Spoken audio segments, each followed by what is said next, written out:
This is Dr. Gigi Sabat, and you're listening to the Walk With Me podcast. My guest today is Paul, and Paul is a domestic violence survivor and advocate. Welcome to the show, Paul. Hello, Gigi. Thanks for having me. Well, I'm glad to be here. Thank you. Such an honor to have you here today. Now, can you tell us a little bit more about you, Paul, and where are you from?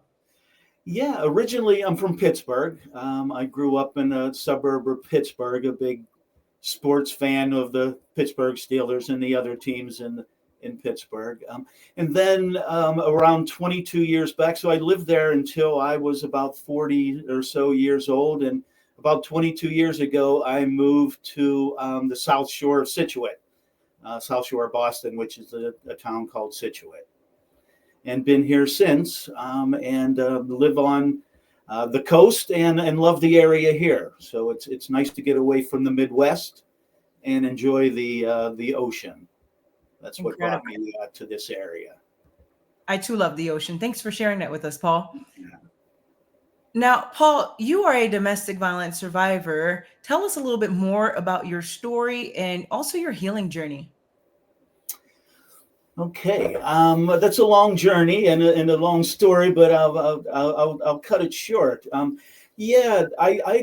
witnessed domestic violence from the age of 4 to 12 when my parents finally divorced. It was, I remember a few stories that I could share if you'd like. Absolutely. Oh, okay. Your screen changed a little bit there. That's why I stopped. So yeah, from the age of 4 to 12, and some of the stories were actually told me by my sisters because I didn't remember them. The incident that I do remember is when I was about 4 or 5 years old, and that incident impacted me for the rest of my life. I was again 5 years old, and my parents were in the kitchen with my uncle. And it was a small kitchen. When you first walked in, it had one of those rotary phones that had a 20-foot cord tied in about 20 knots. Some of us remember that. And it was a small table that had an open window to the sun porch. And my father was sitting at one side of the table, and my uncle was sitting at the other. And my mother was standing in the kitchen, and I heard an argument. So I peeked around the corner. And when I peeked around the corner, I saw my father pick up a half-gallon glass milk jug and swing it and hit my mother over the head. My mother falls to the ground. My uncle stands up and yells, "Doughty!" And I thought my mother was dead as she laid there motionless. So that one incident there is what impacted me the most, because the other stories that have been told to me, I don't remember. So I, for the most part, blacked out at that time. And from the age of 5 till I took action and started to recover at the age of 35, those 30 years, I went through the motions. I went through the motions of life, whatever was next, getting married, having 2 kids while you were out there doing drugs and alcohol and doing things like you shouldn't be doing, and walking out on your family. And then that just led to more times of drugs and alcohol. So yeah, the abuse lasted for 12 years. And then from the age of 12 to 18, I was unsupervised. My parents weren't around. After they divorced, my mother was a choreographer, and she was in show business, and she was putting on theater shows. And part of her show was a priest, a singing and dancing priest from Pittsburgh. And as they developed their relationship, that's where my mother spent her time when my parents divorced. So my father wasn't around. My mother was living with a priest, and I had 2 older sisters.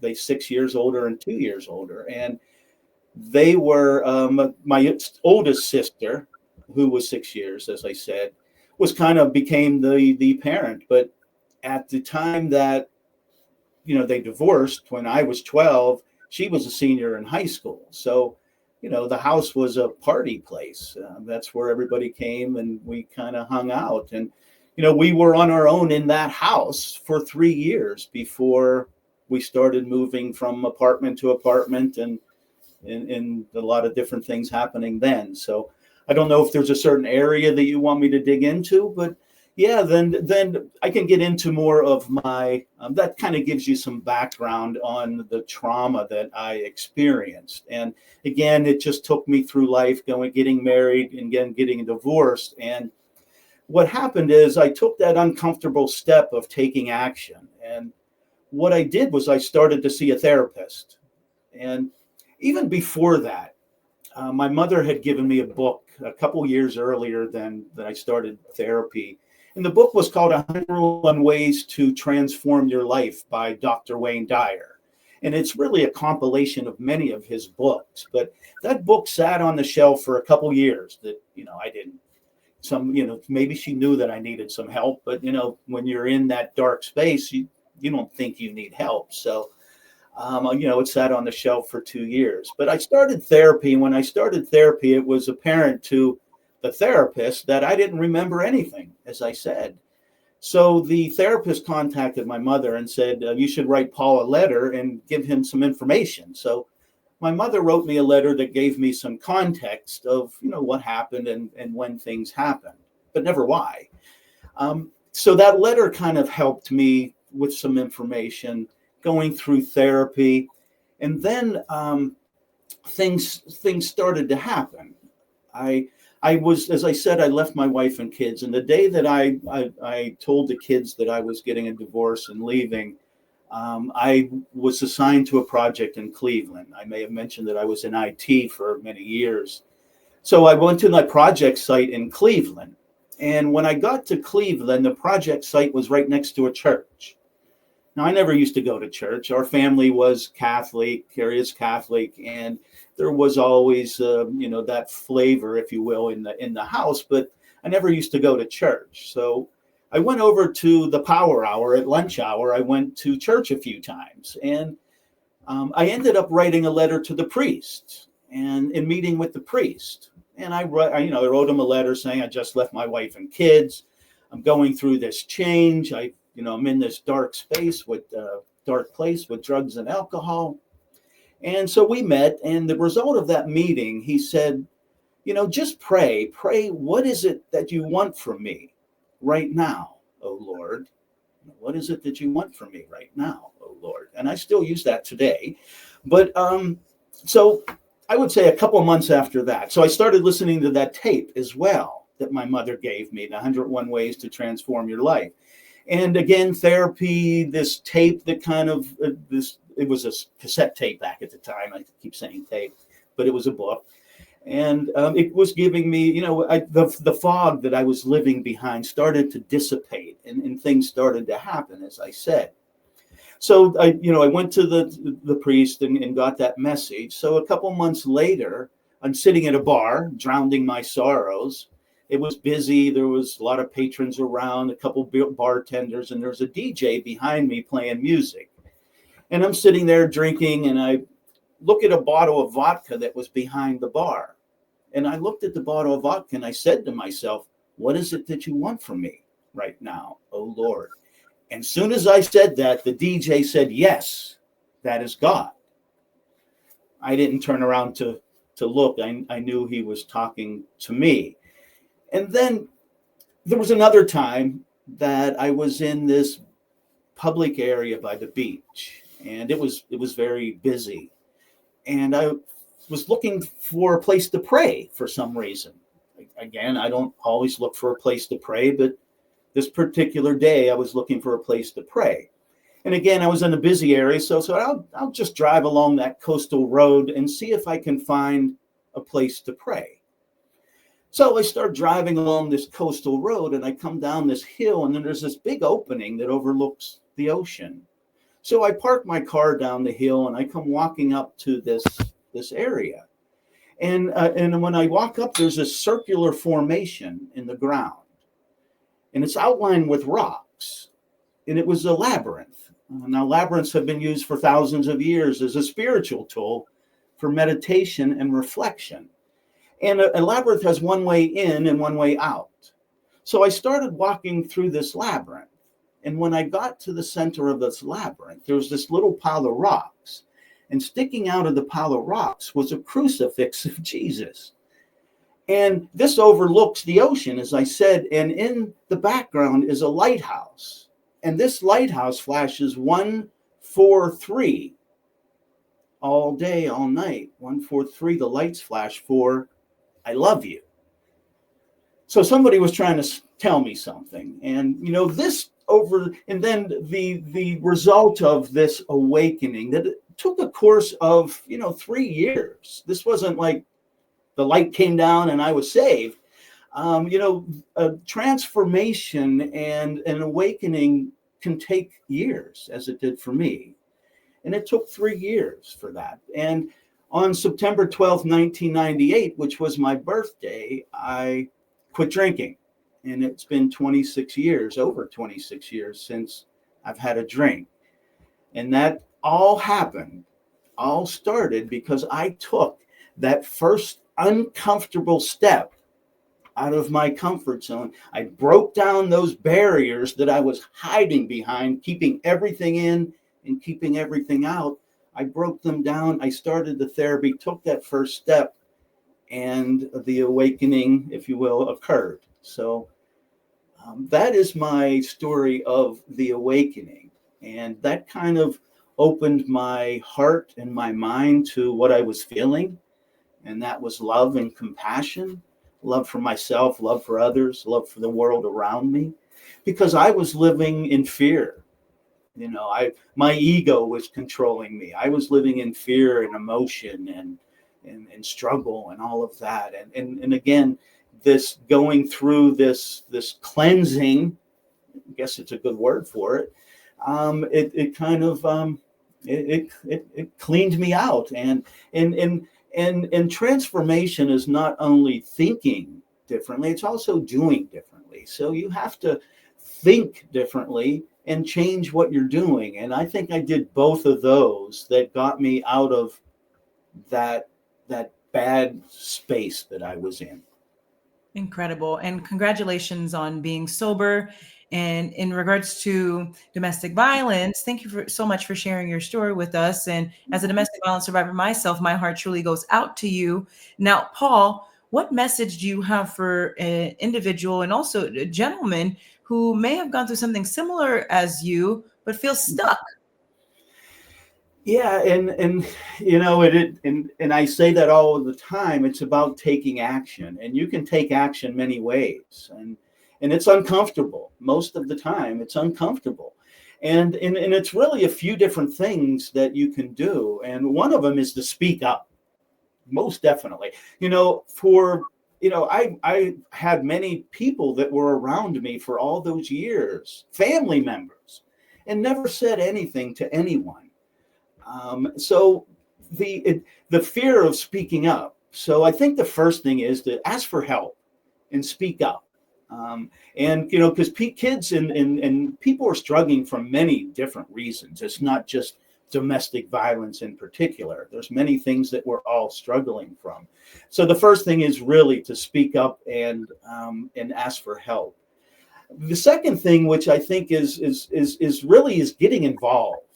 It's getting yourself out there. Again, I broke down those barriers and I got involved in different things. And when you get involved, you build character and valuable life skills. As an example, I played football from 3rd grade through 12th grade. And after my father left in 6th grade, I played football and I continued to play. But in 6th, 7th, and 8th grade, I walked to practice 1 mile each way for 3 years. And if I wouldn't have done that, if I wouldn't have made that decision to walk to football practice and continue to be involved, I know I wouldn't be here, because it kept me off the streets and it kept me alive. And the third thing is to embrace self-discovery, that transformation, embrace it. Take that first step out of your comfort zone. And it's not always easy to do. And when you do those 3 things, and when you're taking action with those 3 things, what you're doing is building resilience. and building resilience. And resilience is not just about bouncing back. You hear that so many times, that the definition of resilience is about bouncing back after some traumatic event, but it's about growing in the process. The challenges and the adversity that comes to us and we overcome. That's how we learn. That's how we grow. That's how we get. That's how we get better and grow. I use a story, and I think it's a good story to use. Is I'm from Pittsburgh, as I mentioned, and I'm the Pittsburgh Steeler fan, and the coach, most people know, is Mike Tomlin. And there was a news conference this year. Mike Tomlin, the coach, was talking about these rookies, the first-year players coming in, and this was at camp, preseason. And he was talking about the putting in those rookies in the game, in those preseason games against the all-pros. And he said, that's how I challenge them. That's how they learn. That's how they grow. That's how they know what they need to do to get better. And that's a great story to use, because it's a great analogy. It's the same in life. It's the same in life. You have to get out of your comfort zone and take action to build that resilience. And you build the resilience by overcoming these challenges. That's very true. Thank you so much for sharing all of that with us, Paul. We truly appreciate you. Now, Paul, let's talk a little bit more about divorce and infidelity. Tell us a little bit more about your experience witnessing your parents' divorce, but then also your own story with infidelity and divorce. Yes. Yeah. When our parents got divorced, my parents got divorced. I mean, that was, you would, again, the abuse stopped, but the struggles didn't. So, but it was still it's still an event that was a good event, because it ended the violence, it ended the trauma. And again, when I got married at 27, I was married for 7 years. I had 2 children, and I was again out there doing drugs and alcohol. I was playing rugby, and that took 3 days a week. So I wasn't doing the right things. I was, as I said, it's the story. I was lost. So I decided, when I started to awaken, it was apparent to me that I kind of married my mother, because my mother wasn't there. And my first wife was very caring and hovering, and it was what I think I needed at that time. And again, I was going through the motions, right? I was saying, yeah, I use the story as when in high school, I liked my physics class, so I majored in physics. There was no thought. Same thing. I was just going through the motions. So when I kind of started to wake up, I didn't like where I was, and I was still in a bad space. Don't get me wrong, but I didn't like where I was, and so I stepped away. It was hard. It was the hardest thing I ever did, because when I told the kids, when we went to the basement, I think I had a flip chart. And I was traveling with IT 4 days a week at the time. So I was trying to use that as kind of an analogy. It was, the dad travels 4 days a week, he'll be gone, and trying to use that as kind of as a similarity of being gone. But it didn't work. My 6-year-old daughter was crying her eyes out, which hurt very bad, and stays with me today. But that was a decision that I had to make to awaken. Unfortunately, I wouldn't be where I am today if that wouldn't occurred. So it was that was divine intervention, that whole awakening piece. And I was praying during that time. I was very spiritual. I still am, but that's where I became very spiritual. And so, I knew it was the right thing. Unfortunately, it hurt some people, but it was the right thing. I didn't know it at the time, but it was the right thing to do. So then, I met my second wife, and ended up getting married. She moved to Pittsburgh for a few years and hated it. She had three kids. I have three stepkids who love me. I have six kids total who love me, I say. So she had three stepkids. I had two with my first wife, two children, and we had a third. We had a child of our own. So it was similar to the Brady Bunch. And, it was great at the beginning. She moved to Pittsburgh for a few years. She hated it because she was from the beach area. My job changed, and I either was going to take me to a couple places, and one was Boston. So we ended up coming back here, and things were good for a while. But then she became emotionally abusive, and actually cheated on me for 12 years, not knowing.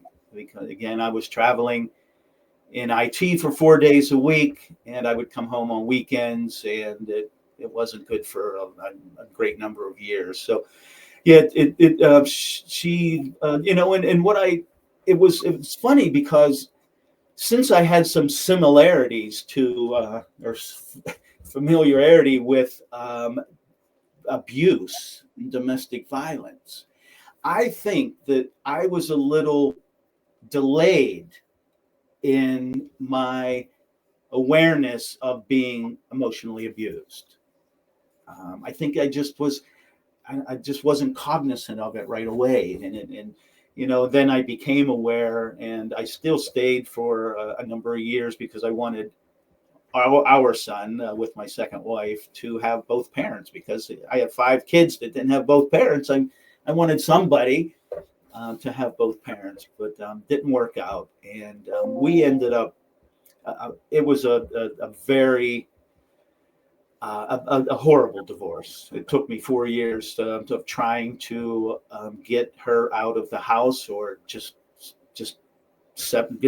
ending things. And she wouldn't talk. She wouldn't accept any offers. She wouldn't leave the house.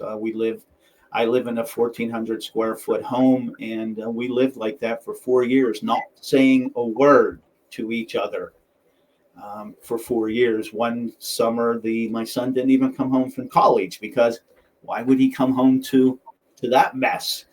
So I ended up. It took 4 years, and I finally was divorced. There were still some hurdles there, but it took me. I was married for 22 years, and 12 of them she was unfaithful, and I didn't know it. And obviously, I got out of it as soon as I could, but it took me a number of years to get out of that relationship. So, I was on both sides of the fence on divorce, and on parents being divorced, wanting a divorce, and then the other way around. So it's amazing how and you learn a lot, right? If I wouldn't have gone through the struggles early on in life and built up that resilience, I wouldn't have been able to get over some of these later challenges later in life, because building up that resilience helped me. Very powerful. Thank you so much for sharing your story with us, Paul. Now, Yes. Paul, what is your best advice to the audience for walking with purpose and living a life of happiness? Living a life of purpose and happiness. It's all up to you.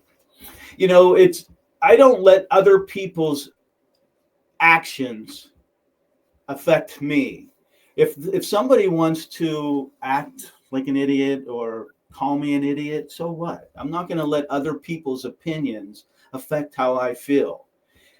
So if somebody, I'm not going to let somebody make me feel sad, happy, mad, anything, because if I let somebody else dictate how I feel, then isn't that like being in prison? Isn't it? So, you have control. You have control of your thoughts and feelings, and you have control of your reactions to how someone's acting. So, control what you have control, or what you have control over, your actions and reactions.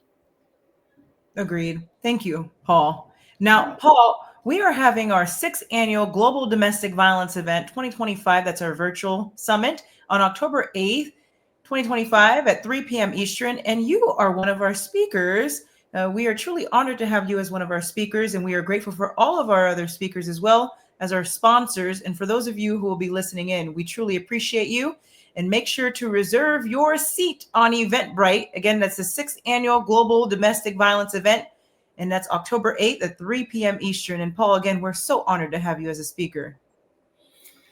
And Gigi, thanks for having me as a guest and giving me the opportunity to share my story. And hopefully, we had a chance to help others. And I look forward to seeing you and all of you at the summit in October. Likewise. And now, Paul, where can the audience find you? I would say the best place to find me is pdspeaks.com. You'll find all the information there on me, the speaking engagements that the type of speaking engagements that I perform, and as well, the book that will be coming out in a couple weeks' time will be listed on that website. And in addition, while I have the camera, I'm developing a TV series based on my story, and that is actually being written as we speak. Congratulations on your book and your TV series, Paul. Thank you, Gigi. You're welcome. And ladies and gentlemen, make sure to check out Paul on all of his social media websites. And again, make sure to grab your copy of Paul's book and check out his TV series. And Paul, thank you again for being a guest on the Welcome Me podcast. Thank you, Gigi. God bless all.